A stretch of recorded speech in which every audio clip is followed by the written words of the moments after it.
This is Radar on the Radar Entertainment blog, coming to another edition of MLB Observation for the 2022 off-season, 2023 upcoming season, Hotstove edition, week number 9. Josh Fuentes, I might deal with Atlanta. He's a career corner infielder who's barely got an opportunity to play. It's only going to be in case of an injury he suits up. Willie Castro, the former Tigers shortstop, who they never gave an opportunity to play shortstop, and they played him pretty much everywhere but shortstop, including the outfield. Signed a minor deal with the Twins, and the Twins right now don't have a set guaranteed shortstop and third baseman and first baseman and left fielder, so there's plenty of opportunity if he's not going to start, at least for him to be a utility player. Yankees signed a pair of former top prospects to minor league deals who have also battled injuries and bounced around. Willie Calhoun, who the Dodgers had, gave him to Texas. The man was never healthy. They weren't sure about his defensive capabilities, but they knew he could hit. The Rangers gave up on him, and he bounced around this past season. And Billy McKinney signed a minor deal, who was at one point a Yankees prospect, A's, Cubs, you name it, Blue Jays. Bill McKinney is a good enough outfielder. He can play all three spots, play the occasional first base, pretty quick. The Yankees don't really want to play Aaron Hicks in left field, but if I were them, they don't even want to play one of the guys, as Oswaldo Cabrera guy, in left field, because, again, he's an infielder. So they're not really sure what they're going to do in left field, because obviously they gave up on Joey Gallo, traded him at the deadline. Benintendi they got at the deadline, and he got hurt, and he left in free agency as well. So for them, they're not 100% what's going to happen in left field, because Stanton still could be the left fielder for a chunk of game, and you can DH like Josh Donaldson, but still, the Yankees, even though they spend a lot of money and they can afford to get whoever they want, these are the type of moves that, let me tell you this, every general manager in baseball, let me listen to this. If you aren't sure about one position at the major league level and you don't want to give guaranteed contracts, you go out and sign a gluttony of guys that are been in the league to minor league deals and invitation to spring training with incentives and see what happens. So they can afford to get whoever they want, the Yankees, but it's good depth to have Calhoun and McKinney. White Sox signed the Jesse Schultz final deal, organizational depth. Tigers acquired Tyler Nevin. Again, Tigers are still not sure who's their everyday third baseman, who have their everyday shortstops. They're paying Scope to be their second baseman. Baez everyday shortstop. It's whoever's playing third base. They're not 100%. They're not sure about their defensive alignment in the outfield. So Tyler Nevin will get some at-bats in spring training to see if he can win the third base job. They DFA'd Zach Logan. They just got Jose Goody and Cam Vierix and Gerardo Reyes gone to the Angels. Again, organizational depth. Michael Chavis signed a minor to the Nationals, and we've been over this. The Nationals don't really have an everyday first baseman DH, and Chavis is a natural-born third baseman, so they're not sure even about third base. He has played career innings at second base and left field, and for a team like the Nationals aren't going anywhere, Michael Chavis is a good minor league pickup because I know he'll definitely get some at-bats for them this year. Matt Caracitti's gone to Rockies minor deal. Eric Hanwell's gone to the Padres. Alex Collider signed a minor deal with the Brewers, and I feel like he's going to definitely pitch innings for the Brewers, if not the Brewers, someone else, because he's a veteran left-handed pitcher. A lot of people want this guy. Sidewinder arm.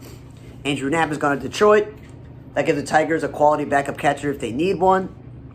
Bly Madras has bounced around from team to team. Now the Astros pick him up. He'll be a good, useful backup for the Astros. Cheech McFarland signed a minor deal with the Mets, and that veteran, I saw him personally and spoke to him for a second when he was in St. Louis. He's a good pickup for the Mets because I know that they'll definitely use him this year. If not, he can go elsewhere and pitch. Mark Contreras is outrighted by the Twins. Rafael Ortega adding to the Billy McKinney, Willie Calhoun, a really good, solid center fielder defensively, speed-wise. That's another good organizational depth piece there. Mariners signed Jacob Nottingham to my deal. This dude went back and forth between like Seattle and Milwaukee, back and forth. And they had to make a rule. You can't just keep going back and forth on waiver claim. So the Mariners really like this guy. And again, it's organizational depth. Roman Quinn signed my deal with the Cleveland Guardian. They have, Quan in left field and Straw in center field. And they have this Oscar Gonzalez guy in right field. For the most part, it's a good organizational piece because he's a good backup out for the Roman Quinn.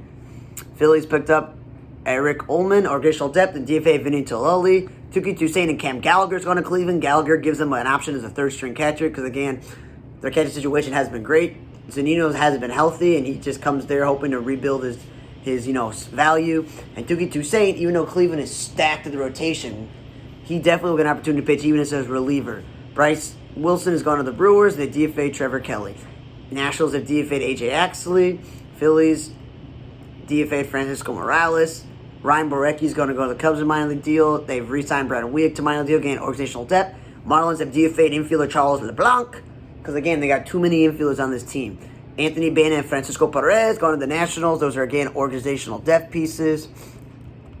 Jake Jewell going to the Phillies, the veteran pitcher with the Angels, will definitely have a good chance to pitch innings for the Phillies this year. Renato Nunez, the former Tiger Orioles corner infield slugger, has joined the deal to be in the Mexican League.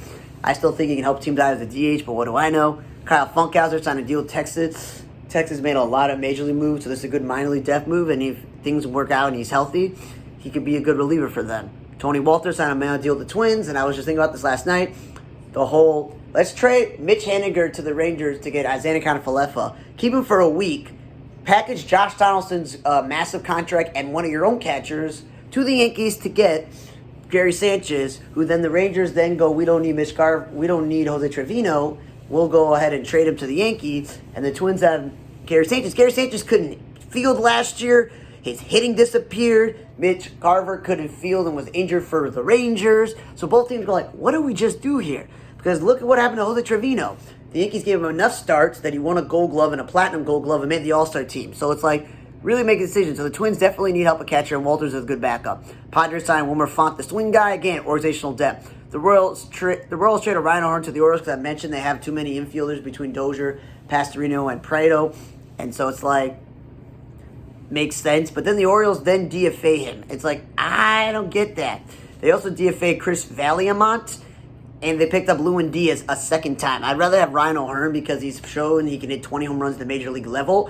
Lewin Diaz has barely shown he could be a major leaguer, so in terms of hitting wise. But again, the Orioles just want to bring him back, which makes no sense. Junior Fernandez signed a minor deal with the Jays, and Hoyt Park was outrighted. Casey Lawrence re-signed a minor deal with the Blue Jays, or Tails Jep. Pirates DFA Zach Thompson. Dom Nunez has signed a minor deal with the Cubs. It gives him a good quality third catcher because he's a good backup catcher.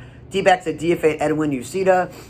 And just minutes after this video was recorded last week, it announced that Evan Longoria signed a deal with the Diamondbacks. When this man is healthy, he's a quality two-way player, probably one of the greatest Tampa Bay Devil Rays of all time.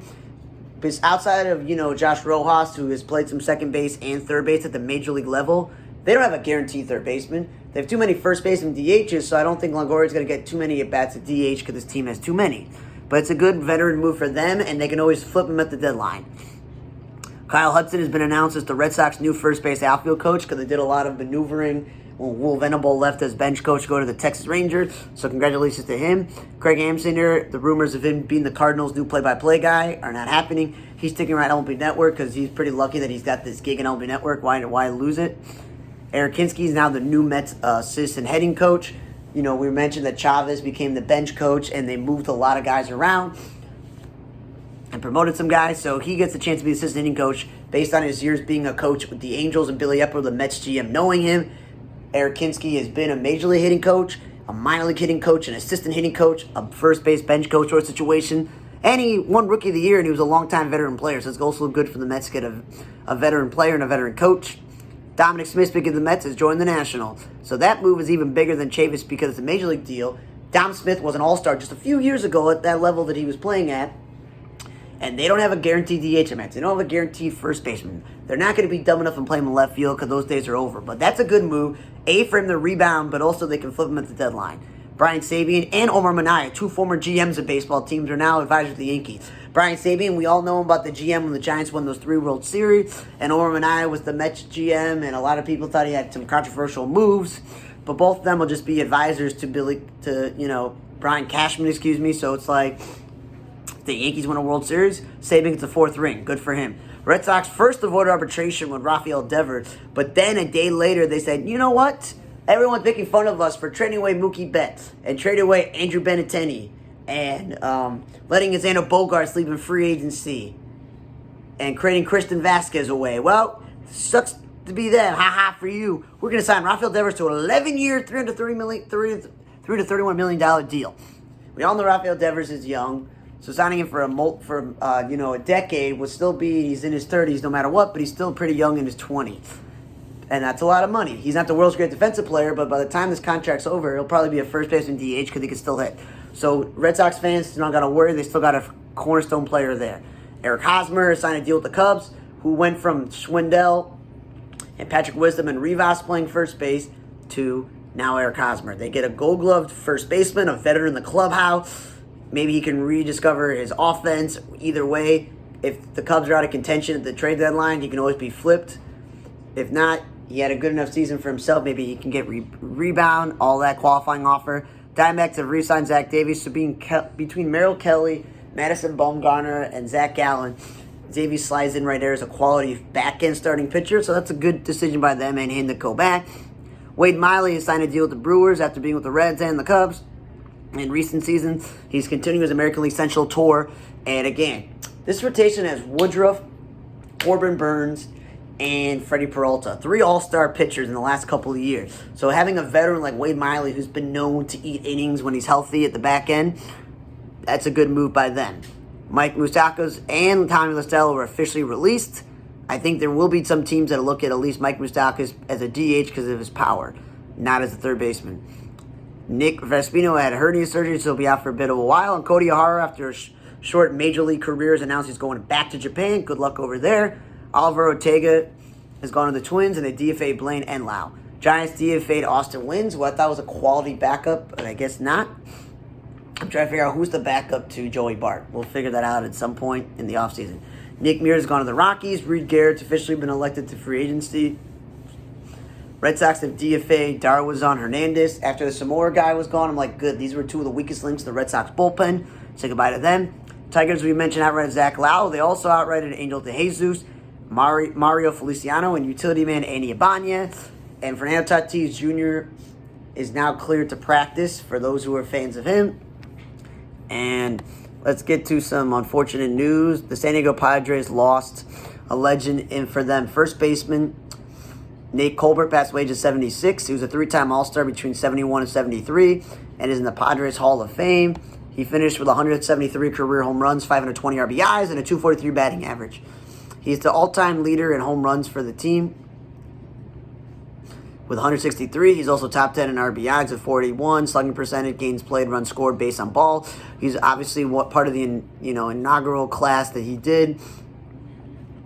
He did start off with Houston, then finished his career between Detroit, Montreal, and Oakland, but things never worked out. He gets lost in the history of the Padres because Dodgers legend Steve Garvey played a long time there, and Fred McGriff, now respectively Hall of Famer, played for them. Adrian Gonzalez, we all thought was the all-time franchise leader in home runs. He played for them for the best part of his career. Brian Kolesko and Phil Nevin shared a lot of time at first base. Anthony Rizzo started his career there. Alejandro Alonso played in his career there, and they've had Eric Hosmer under contract until recently this year. So there's a lot of first basemen who have made all-star teams or have played at an all-star level suit up for this team. So he kind of gets forgotten in the shuffle. But again, rest in peace to Nate Colbert, and we'll end on some positive news. Longtime major leaguer, submarine or sidearmer Steve Chiswick has retired at the age of 36. The former Marlins all-star caliber closer, Cardinals, Mariners, Rays, both Chicago teams covering the White Sox, finishing with the Angels and the National this past year with the National. He finished at 103 career save, 33-43 win-loss record. Okay, he's 10 games under. Under 3 or 8-8, it's not bad, and 743 strikeouts. At 36 years old, you don't want to go through the grind of signing those invitations to spring training and a minor league deal and proving yourself. So he just thought, you know what? That's not bad. I finished 133 career saves. As long as that's a pretty good career for me. He had the Marlins record for consecutive saves with 33 in a row. So, happy trails to him. And rest in peace to Nate Colbert. Thanks again for listening to Week 9 of the MLB Observations Hotstove edition of the 2022 season, going into the 2023 season with this off season. For On the Radar Blog, I'm Radar. See you guys next time.